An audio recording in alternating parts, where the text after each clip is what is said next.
Welcome to the wild Slovakia. Now I'm here for about 4 nights. I'm here because I'm doing a recce for an upcoming project that I've been working on, where I want to do a big hour-long documentary on the wild Slovakia. I'm between the two Tatras mountains, so you have the start of the high Tatras behind me and the low Tatras to the south of me. You have a lot of farmers growing cornfields and a few villages across, and a river that runs from the high Tatras down right through this little greenway channel of woods, if you like. Now I'm here in this location because I've been told that this is probably one of my best chances of seeing one of my favourite animals, the elusive brown bear. There's a river that obviously runs down from here, and when it gets hot in summertime, sometimes they wander down this channel, cool down in the water and look for food, also eating some of the farmers' crops for an easy meal. I'm going to get into it. I did come here the other day and set up by the river.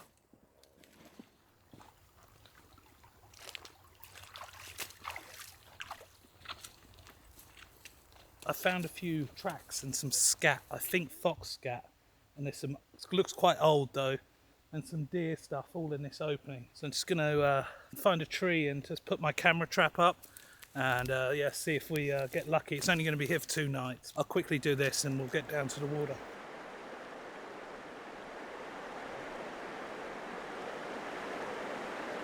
I'm going to have to do with this little shelter for now. I did have my hide here and my chair.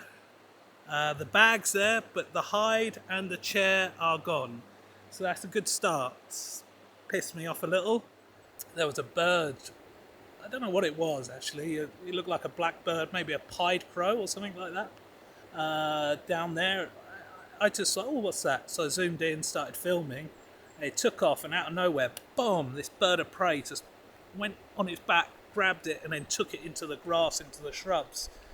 I don't know what bird of prey it is. It's hard to see on this. I have to look at the camera properly when I get back. Goshawk or something like that.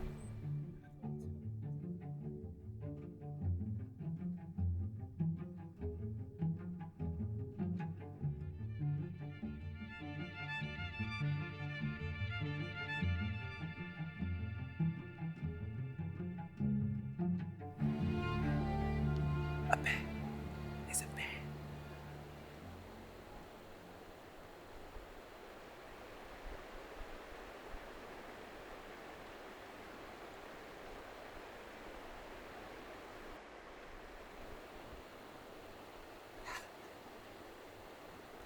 He just crossed a river in front of me. I don't know if you can hear me. I'm a right mess. Young one. I don't know if it's cub. I don't know if there's a mum as well. He just crossed the river.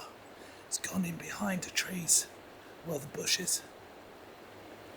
Oh, what a beauty. I hope I'm in focus.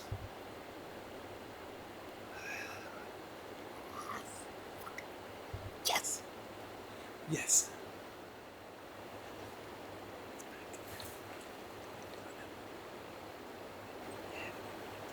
There's a bank on the opposite side.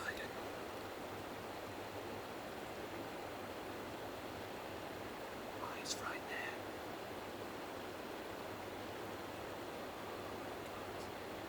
He's about, I don't know, 50 yards away. He's got his back turned. Oh, he's coming down. He can smell me. He just looked at me. Oh my God. He's turning over the rocks looking for insects. I'm going to change frame rate, hang on.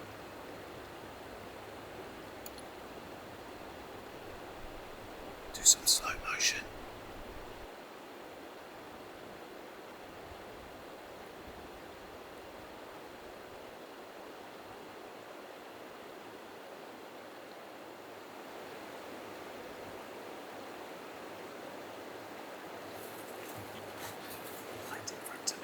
Right in front of me. Oh, you little beauty. There's no mum, so it must be his first year. His first year away, maybe from mum. Maybe he's about 3 years old. I think they leave the mother about 2. He doesn't seem bothered about me. think he can hear me. Oh yes. Yeah, he's turning over the rocks.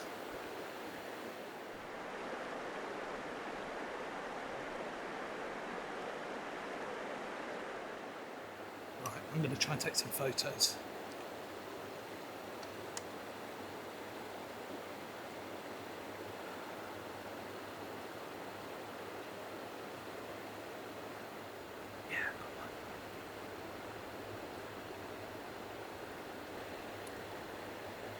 Bear is shitting in the woods. There you have it, ladies and gentlemen. I've seen it all. A bear is shitting in the woods. I can't believe it. A fucking bear. Oh.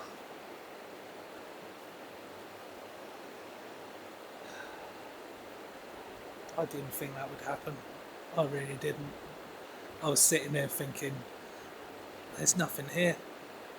You know, not seeing anything, you know, just that bird of prey, a dipper, grey wagtails and a kingfisher that flies past every now and again but doesn't stop. 10 minutes since the bear came, old Paddington showing his beautiful face. He hasn't come back. I haven't seen him further down the river either. There's a big woods the other side, so I think he's gone in there. But I had the dippers and grey wagtails in front of me.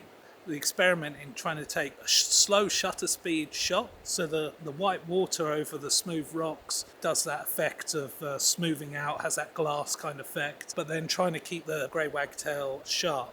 But because the dipper's constantly dipping and the wagtail is constantly wagging, it's very hard, so you sort of have to wait till it stops, it's about to prune itself, then do it. I think I was using 1/10 of a shutter speed or something like that.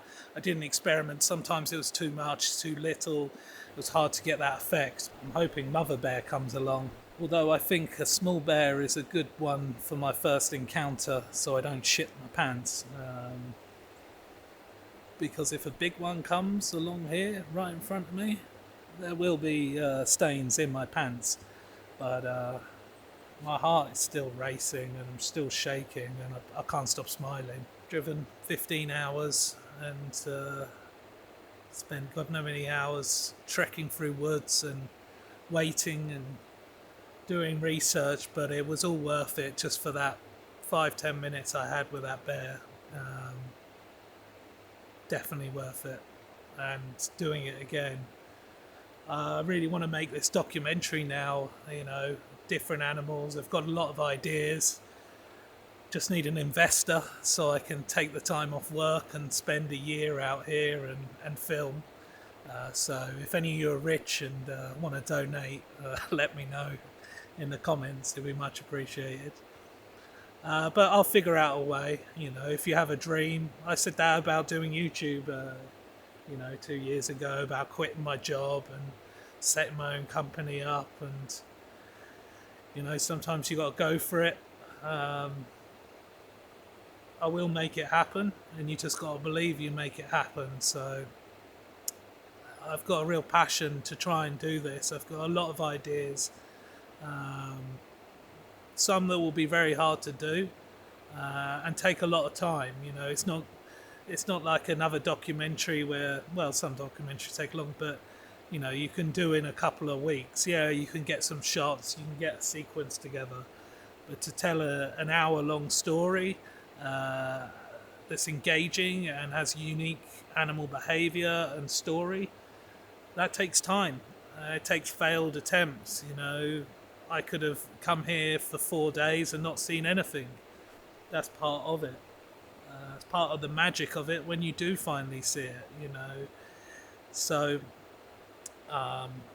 yeah, hopefully you'll probably see me back here. I think I'm already going to book another trip here in the end of October. And I will try and leave you with a sequence, because that's what it's all about, wildlife filming. It's not just about getting 1-2 shots. It's about telling a story in a sequence. And hopefully I have enough to tell of my time here in Slovakia, in the High Tatras and the Carpathian Mountains.